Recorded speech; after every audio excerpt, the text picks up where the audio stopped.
Hello, this is Chuck from Above the Basement, Boston Music and Conversation. Classical music is pretty much the only music in the world that still sounds beautiful when the musicians are tuning up. That was Megumi Lewis, Omar Chen Guey, Caitlyn Lynch, Jae Cosmos Lee, and Jason Fisher, several of the Criers from the Boston-based chamber orchestra, A Far Cry. We invited these fine musicians to City Winery Boston for another live ConcertCast. Founded in 2007, A Far Cry has been nominated for 3 Grammys. Playing music from various time periods, they incorporate both new and time-tested works with the goal, and I quote, to wrestle the music they love back from the cultural baggage it's accumulated. Throughout the episode, you will hear movements of Dvorak's Terzetto, played by Jae Cosmos Lee, Omar Chen Guey, and Jason Fisher. Caitlyn Lynch then joins Jason and Jae for a conversation with Ronnie and I, and answers a few questions from the audience. The final piece they played for us will be published separately as part of our in-concert series.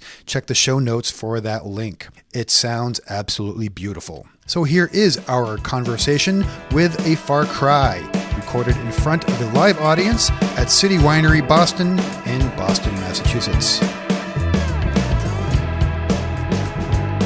It's really my pleasure to introduce the 3 Criers that will start the evening. We're going to have Mr. Jae Cosmos Lee, Mr. Omar Guey, and Mr. Jason Fisher. They are going to do a Dvorak piece called Terzetto. Pretty good. He practiced that for a while. And Terzetto, for anyone in the audience that is not Italian, means a small string trio. Apparently, Dvorak is a piece that you play when your cellist is sick or has died or has gone on vacation. Okay, so you have 2 violins and you have a viola. And what I learned about Dvorak is that in the late 1800s, he wrote this piece over 3 days. Did you know that, Chuck? I learned something new. 3 days. But anyway, without further ado, Jae, Omar, and Jason, come on up.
Omar Guey, Jae Cosmos Lee, Jason Fisher.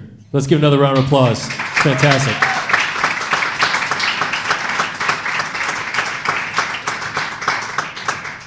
So thank you all for being here. I love doing this part. I have a first very civilian type question for you. I'm always afraid I'm going to be the schmuck who claps at the wrong time during these things. I almost did. It must happen all the time, right? And do you put money on who's going to clap at the wrong time when you guys play? No, but I should, though. You should. Yeah.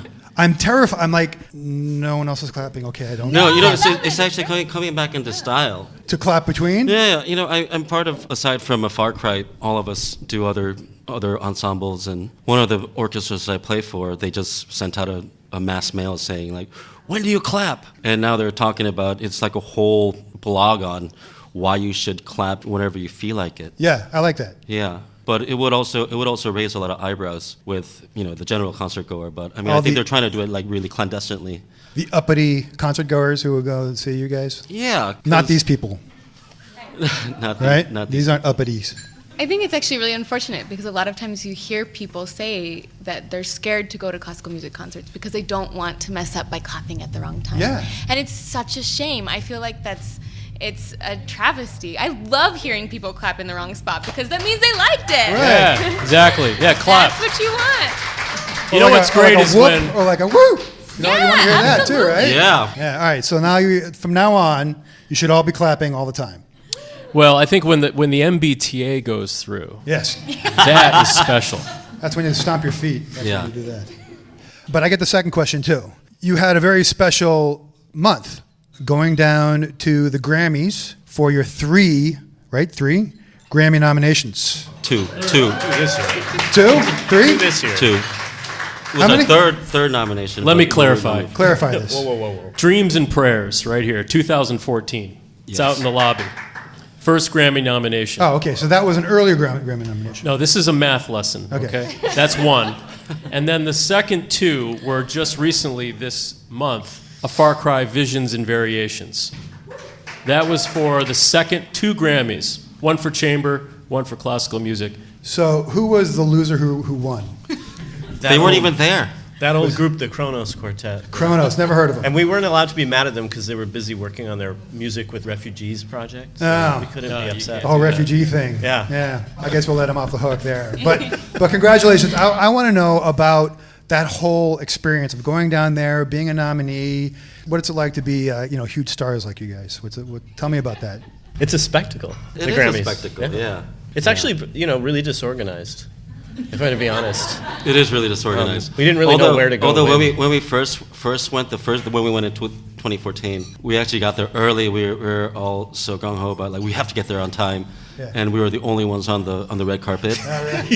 Literally, we were the only ones on the red carpet, and it was like three photographers. Or we posed and we had the picture, but people don't know that we were the only ones there.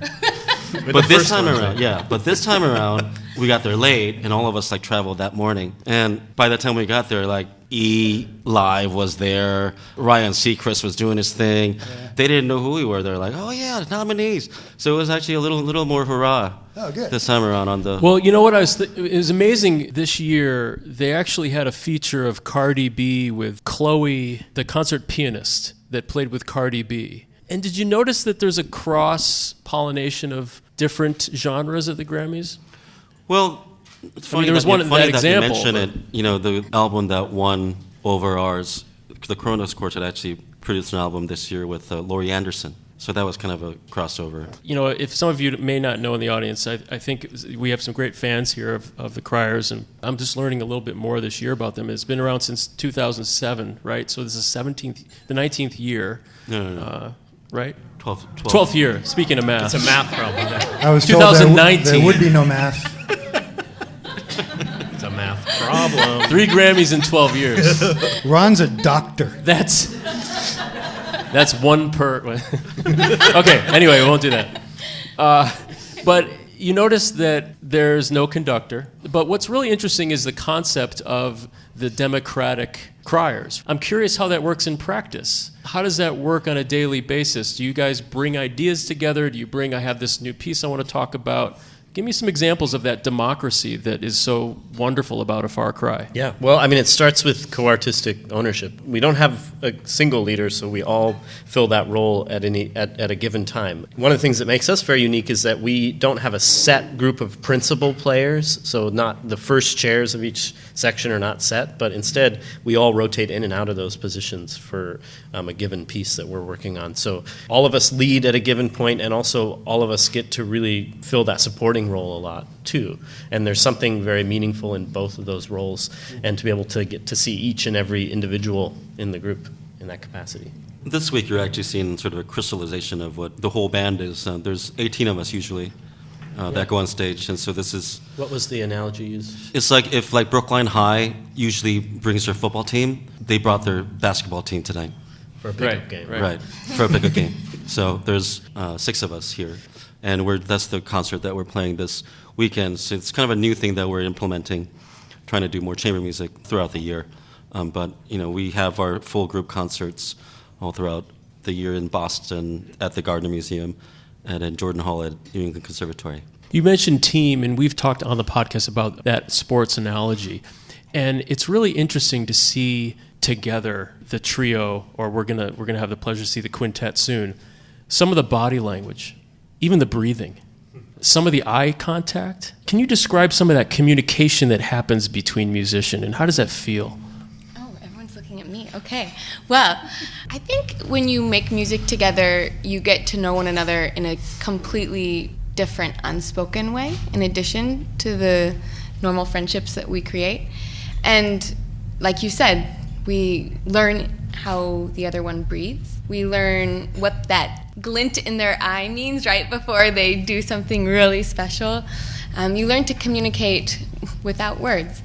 And one of the really fun things about A Far Cry, and I think one of the things that makes it really unique, is that rotating cast of leadership means that we all have an opportunity to have our voice heard in terms of the rehearsal process and contributing ideas to the process, but also feeling like when we're in those leadership roles that it does feel like you have a whole team behind you supporting you, and that they know almost what you're going to do before you even do it, because you get to know each other in a deeper way. You can almost read each other's minds. That's the goal, at least. And that there's a lot of listening too. In addition to all the other cues, there's the way that someone is preparing their sound tells you a lot about what their next sound is going to be and when. And even in that, people's personalities come out. Like, I was really enjoying actually listening to the Dvorak, because there were certain themes that appeared in each voice, and while it was super cohesive, you could also you could hear these guys' personalities and the way that they approached the same material. Yeah, I was looking for that kind of guitar face that you see on lead guitarists. You don't get that as much, but it is subtle. I don't get to see a lot of classical music, and that's my burden to bear, because I love classical music. But I'm wondering, as you go out and you play, and I'm sure you're playing in front of a lot of kids and stuff, the one thing I always forget when I go to a performance, especially when I'm sitting right in front of you, how amazingly beautiful it sounds. The 3 violins, you hear it on the radio, you hear it in your car, you hear it maybe in a CD or something, and it sounds great, but when it's live in front of you, it's astounding, really, how it sounds. And I wonder if, do you see that kind of awe in the kids' faces when you're playing in front of kids or in front of an audience? Do you see that kind of recognition as what have I been missing? Because I feel it every time I do something like this. Yeah, it's one of the joys of live performance, I think, is that you actually get to see the interaction of the people on stage. You're not only hearing the beauty of the music, but you're seeing the actual musical conversation take place. And that's a whole different thing that you can't always capture so easily in a recording. But yeah, you mentioned playing for kids, and it's funny because so many of our stories, I love actually doing these outreaches because a lot of times you learn so much about your colleagues actually while you're doing it. And I find that so often people's stories start with, and this group came and played for my school, or I saw this violinist come and demonstrate something for our school. And so much can be transferred through those kinds of trips. I think just generally how recorded music is being decimated as we know it. I mean, at least the way things have been. I mean, I used to go out to Tower Records, and buying CDs was an activity. I used to actually like go on dates at Tower Records. But I think the classical music definitely benefits from that, because along with all the other people not really going out to buy actual CDs or records or even download a full album, and nowadays it's all about the singles, But I think what it also benefits us is that people tend to go out and want to see the real performers perform, and you want to like have the sweat come on your face. You're like, oh my God, that's real!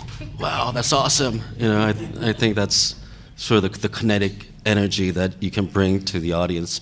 More of it, I think, for us, it's a good paradigm right now. I think you have that with any kind of music. It's true. People aren't just going to see music as much as they used to. And it's only recently when I started this podcast that I started making a serious effort to go out and see music. And now I've been seeing so much music, I jones for it when I don't see it. And people don't know what they're missing. They forget that I haven't gone to a concert in 20 years.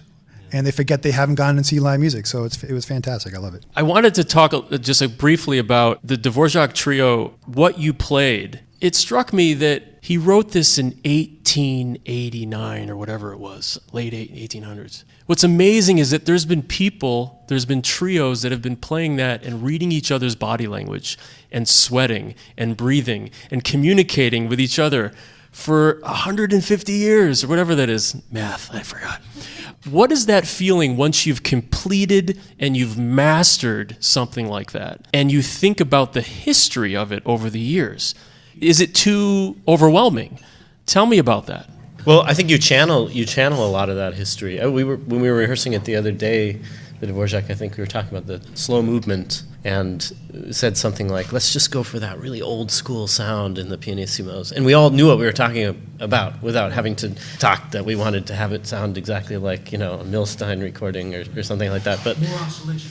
Yeah, faster oscillation or something. But you're always leaning on that history anytime you take the instrument out of the case and put it under your neck, really. But I feel like you're never trying to reach your aspiration is not necessarily, I speak for myself, but I think a lot of us would agree, not necessarily to completely master something, to experience it in that moment, in that time. You're right, it is just a blip on the timeline of performances of that piece.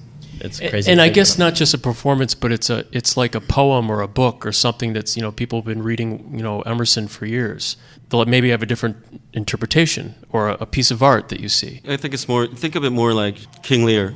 People have been playing, Shakespeare for ages, but you have to embody it and digest it in order to make it your own. And I think a lot of times classical music, especially when we perform older pieces from 120 years ago, or have it be Beethoven or Bach, it's about digesting it and putting it out in the moment as part of you. And I think that's why the living, breathing, personalize it. Yeah, breathing of the moment music happens at that point. And we play the music that we love because they're tried and true masterpieces.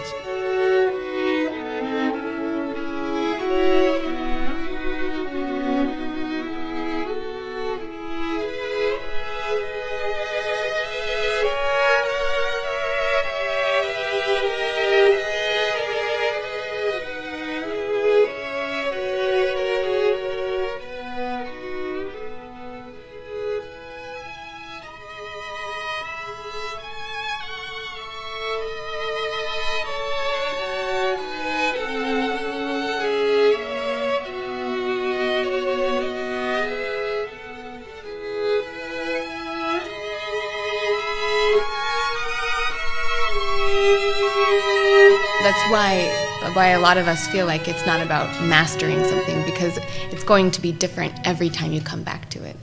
The music is a masterwork that you're constantly digging deeper and deeper within and searching for more, it's different when you come back to it at a different time in your life. And I think that's one of the reasons, you mentioned that Dvorak wrote this 150 years ago. Well, it is a masterwork, but the reason people are still coming to hear it live is because each performance is different. And that's true for each different group that performs it is going to bring something different to it, but the same group that plays it twice won't play it exactly the same the second time. And that's one of the extraordinary things about these pieces. So I love stringed instruments. And when my daughter took violin at school, you can buy for like $30 an old traded in violin at $30 at the guitar. It was like a school. The schools were done with it and they sold it back.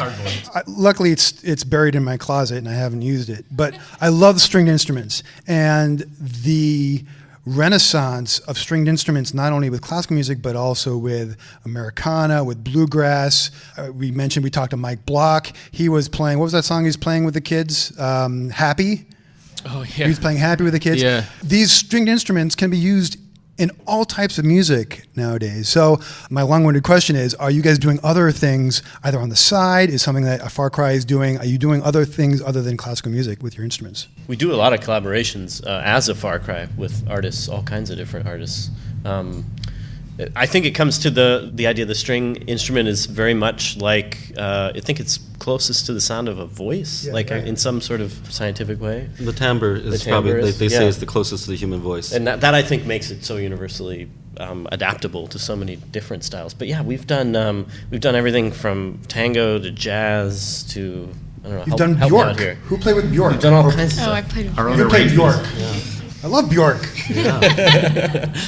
We had to sign a waiver that said pyrotechnics on stage while we played were okay. Oh, yeah. Really? I didn't quite understand what that meant until a seriously huge tower of fire shot up from right behind me. Wow. I was like, I wouldn't think okay. Bjork would have a tower of fire. Wow. You were Are you looking for kidding? that Have you ever seen or $30 violin. heard about Bjork? Yeah, and she's brilliant, but She's I mean, dangerous. I didn't. Really? Bjork she'll kick your butt. I'm She's telling from you. Iceland, I'm right? not even kidding.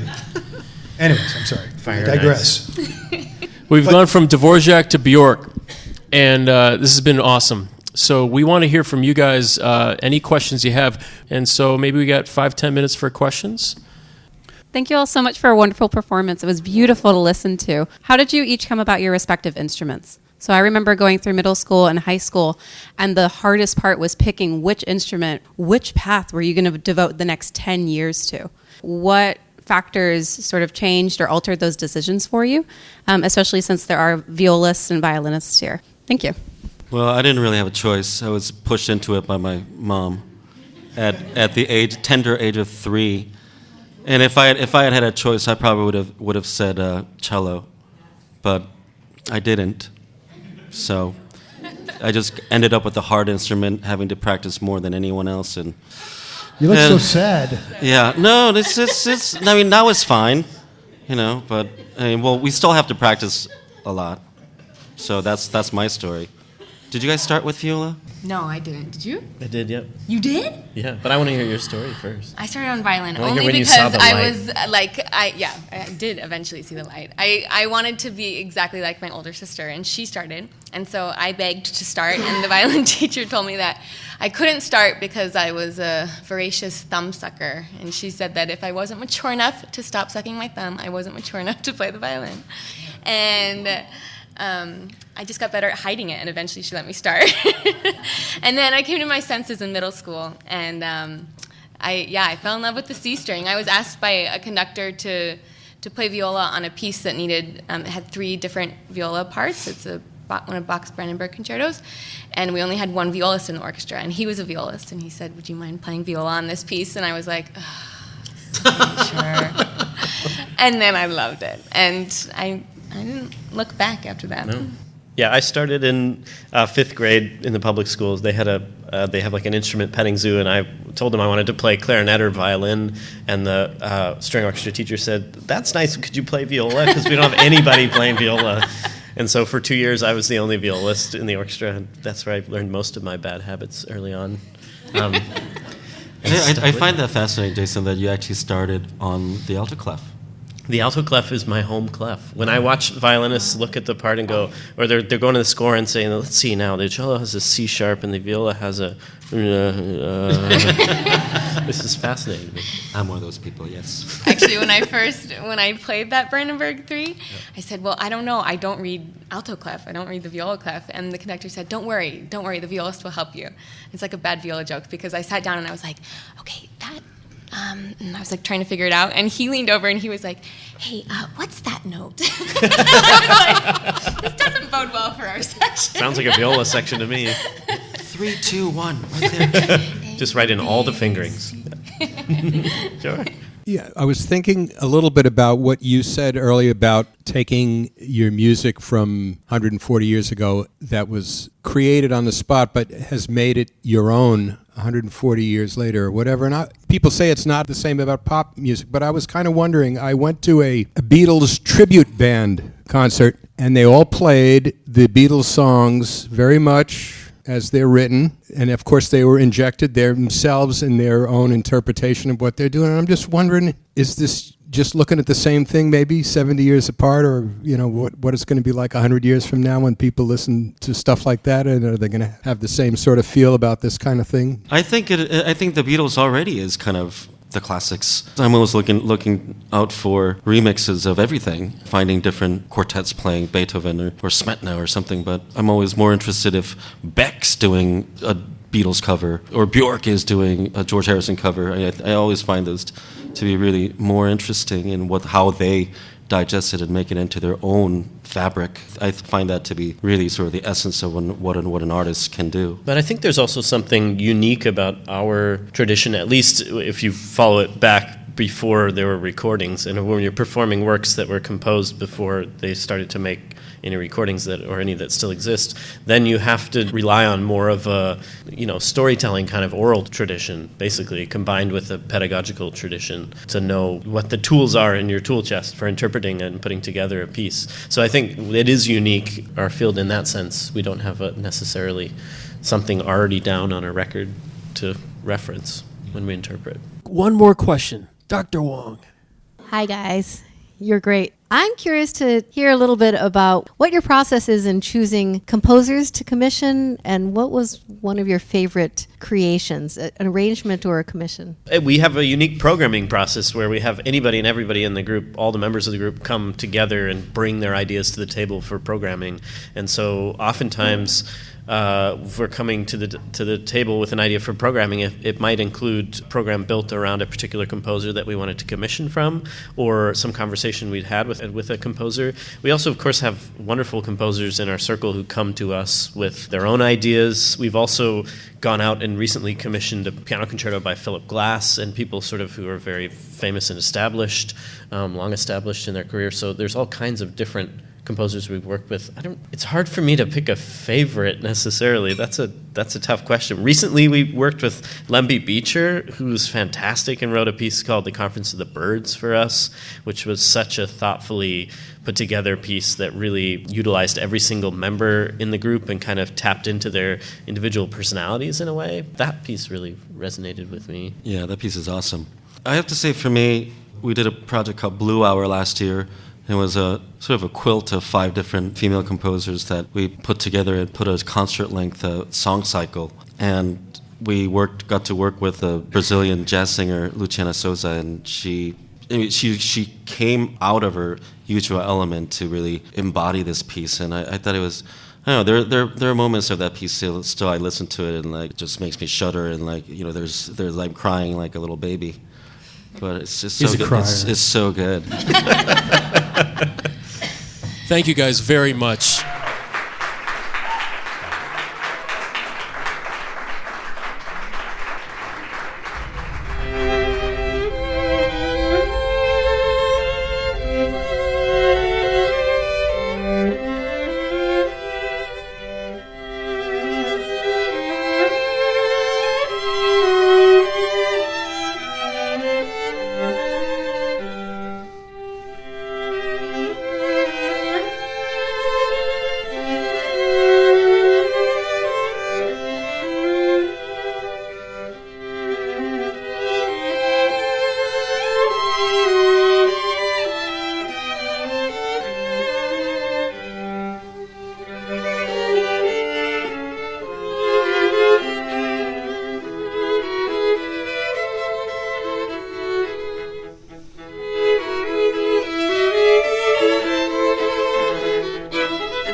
We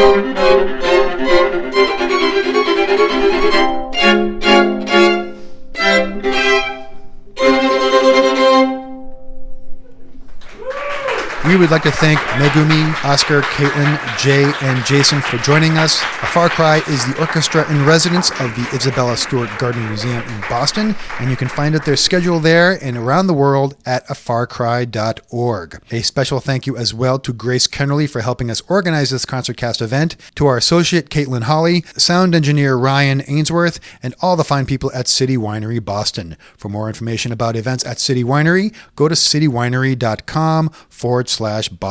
Please go to abovethebasement.com where you can join us on Patreon, sign up for our newsletter, listen and subscribe to our podcast, like our Facebook page, follow us on Twitter, and look at all the nice pictures we post on Instagram. We are everywhere. On behalf of Ronnie and myself, thanks for listening. Tell your friends, and remember, Boston music, like its history, is unique.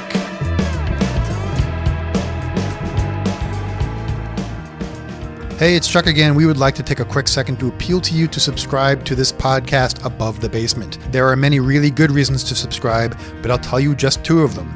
You never have to check to see if we have new episodes, as they are automatically listed on your podcast app, and it doesn't cost you anything. Just go to abovethebasement.com/subscribe, where we have links to all the major podcast apps, including iTunes, Stitcher, Radio Public, and more. There are instructions there on how to subscribe, or you can just click on one of the subscribe buttons. If you already have a podcast app on your phone, for the most part, you can just open the app and you will see a magnifying glass on the interface. Just tap on that and type Above the Basement. You should see us right at the top. Tap on the subscribe button and you are done. And while you are there, please write us a nice review. Subscribes and reviews in the podcast universe are an important piece to reaching more listeners, so please take 15 or 20 seconds and help spread the word about ATB. Thank you for your support.